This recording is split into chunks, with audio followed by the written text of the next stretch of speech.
Sekarang ada disebut hal rame, dibicarain di TikTok. Saya punya kakek hampir dijelek-jelekin, Habib Utsman bin Yahya. Dia bilang antek Belanda. Zaman dulu itu Belanda luar biasa loh. Dan Habib Utsman punya langkah. Beliau memang dalam kitabnya Manhajul Istiqamah ada membahas untuk tidak ada pemberontakan. Tapi bacanya yang jelas, jangan cuma pas garis itu aja. Itu di situ disebutkan. Bahkan bukan cuma Habib Utsman, dulu almarhum Kiai Haji Hashim Asy'ari juga begitu. Bahkan bukan cuma Habib Utsman, dulu almarhum Kiai Haji Hashim Asy'ari juga begitu. Beliau punya langkah. Bukannya Kiai Haji Hashim Asy'ari mendekatkan dirinya pada Belanda, enggak. Cuma langkahnya dia. Karena apa? Ketika itu Kiai Anwar dipotong, dipenggal, diancol oleh Jepang. Gimana almarhum Kiai Haji Hashim Asy'ari? Punya langkah, ngelarang pemberontakan. Almarhum Kiai Haji Hashim Asy'ari punya langkah, ngelarang pemberontakan. Assalamualaikum warahmatullahi wabarakatuh, sahabat yang saya cintai dimanapun Anda berada. Ketika ada orang yang mengatakan bahwasannya Kiai Haji Hashim Asy'ari itu dekat dengan kolonial Belanda, tentu ini akan menjadi hal yang sangat tabu, menjadi pertanyaan yang sangat besar, menjadi hal yang aneh, sahabat.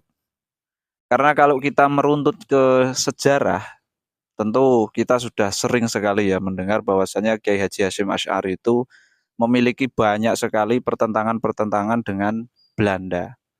Contoh real yang bisa kita ambil adalah memberontak Belanda ini dari beberapa sisi. Baik dari sisi fisik, dari sisi intelektual, beliau sangat berperan sekali, sahabat. Yang dari sisi fisik, kita sudah sangat masyhur sekali. Adanya resolusi jihad yang digaungkan oleh beliau bersama kiai-kiai yang lain. Itu adalah contoh real yang menyatakan, yang menampilkan kepada kita bahwasanya Kiai Haji Hashim Asy'ari adalah bagian dari pejuang yang mempertahankan kemerdekaan Indonesia ini. Kemudian dari sisi intelektual, beliau itu mendirikan pesantren, sahabat, itu jelas. Banyak sekali buku-buku yang menceritakan bahwasannya beliau Kiai Haji Hashim Asy'ari itu mendirikan pesantren. Itu mendapatkan teror dari pihak Belanda. Karena pada waktu itu pondok pesantren dianggap merugikan pihak Belanda. Dan juga dianggap sebagai sumber pemberontakan terhadap Belanda. Banyak sahabat ketika ingin men-searching atau membeli buku-buku ya mengenai Kiai Haji Hashim Asy'ari. Nah, di antara yang paling real juga dalam sisi intelektual, Kiai Haji Hashim Asy'ari itu pernah berfatwa tentang keharaman memakai alma mater seperti Belanda. Memakai jas, memakai celana, dan pernak-pernik lainnya yang itu merupakan ciri khas dari Belanda. Itu Kiai Haji Hashim Asy'ari, sahabat. Makanya santri-santri itu memang ciri khasnya itu ya sarungan, ya pakai peci hitam, seperti itu, sahabat. Nah, itu adalah bagian dari pengaruh pemberontakan Kiai Haji Hashim Asy'ari dari sisi intelektualitasnya. Nah, ketika dikatakan bahwasanya Kiai Haji Hashim Asy'ari itu seperti Habib Utsman, yang mana kita tahu dalam banyak buku, jurnal, penelitian, itu disebutkan bahwasanya Habib Utsman dekat dengan kolonial Belanda. Bahkan Ratu Wilhelmina itu juga didoakan oleh Habib Utsman. Belum lagi kita juga tahu bahwasanya Habib Utsman itu adalah bagian dari pemerintahan Belanda yang berstatus sebagai mufti di Batavia. Nah, itu kan diangkat oleh Belanda, sahabat. Dan juga beliau itu dekat lah ya dengan ilmuwan-ilmuwan Belanda, ilmuwan-ilmuwan yang pro dengan Belanda seperti Snokkhorje atau Van den Berg atau siapa itu dan lain-lain.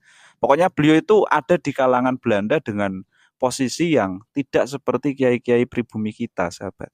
Maka perlu dipertanyakan, perlu juga dicari rujukannya, kok bisa Kiai Haji Hashim Asy'ari ini dianggap sebagai orang yang memiliki peran, orang yang memiliki strategi sama seperti Mufti Batavia Habib Utsman itu. Ini kan menjadi keanehan yang sangat luar biasa.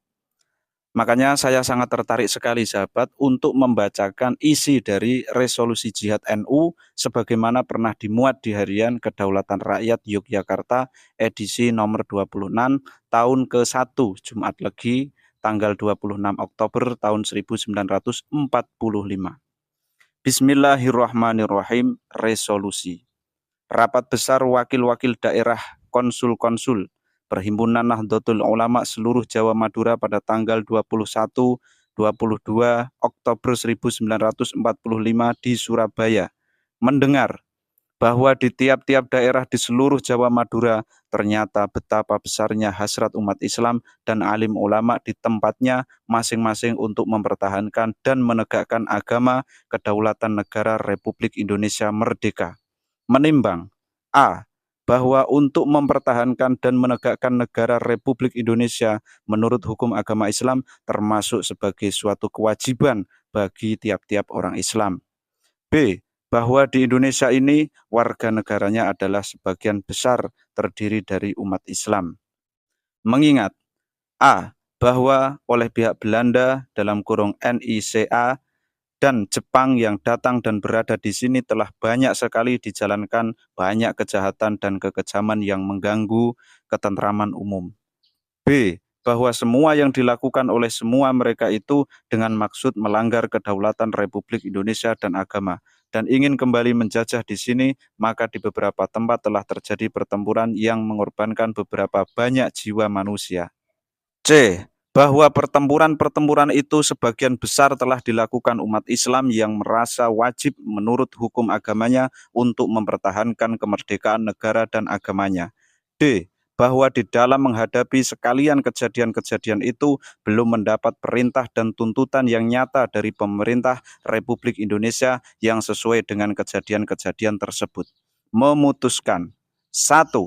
Memohon dengan sangat kepada pemerintah Republik Indonesia supaya menentukan suatu sikap dan tindakan yang nyata serta sepadan terhadap usaha-usaha yang akan membahayakan kemerdekaan agama dan negara Indonesia, terutama terhadap pihak Belanda dan kaki tangan. Nah, ini perlu digarisbawahi.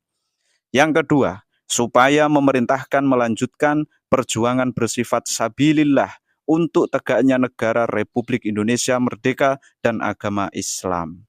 Nah, ini bagian dari surat resolusi jihad tertulis, sahabat. Jadi kan sangat real sekali ya. Jadi tidak bisa toh dipadakan, bukan dipadakan ya, itu bahasa Jawa, disamakan antara Kiai Haji Hasyim Asy'ari dengan Habib Utsman. Ya tidak bisa toh. Karena Kiai Haji Hasyim Asy'ari ini langkah untuk menentang daripada Belanda ini sangat nyata sekali. Baik dari fisik, menyerukan resolusi jihad, kemudian dari intelektualitas juga. Itu tadi yang saya sampaikan itu hanya beberapa, sahabat, dan sahabat bisa akses bagaimana sepak terjang daripada Kiai Haji Hasyim Asy'ari untuk bangsa ini di buku-buku sejarah ya, banyak sekali, sahabat. Sekarang mudah sekali, sahabat ya, untuk memperoleh buku-buku, bisa di online, bisa beli secara langsung di toko-toko, itu sangat banyak sekali lah. Saya kira kalau mengenai sumber-sumber itu kita tidak kesulitan. Bahkan dimuat di laman-laman web itu juga sangat banyak sekali tulisan-tulisan mengenai itu, sahabat. Sekian, semoga bisa dimengerti. Ihdinas siratal mustaqim. Assalamualaikum warahmatullahi wabarakatuh.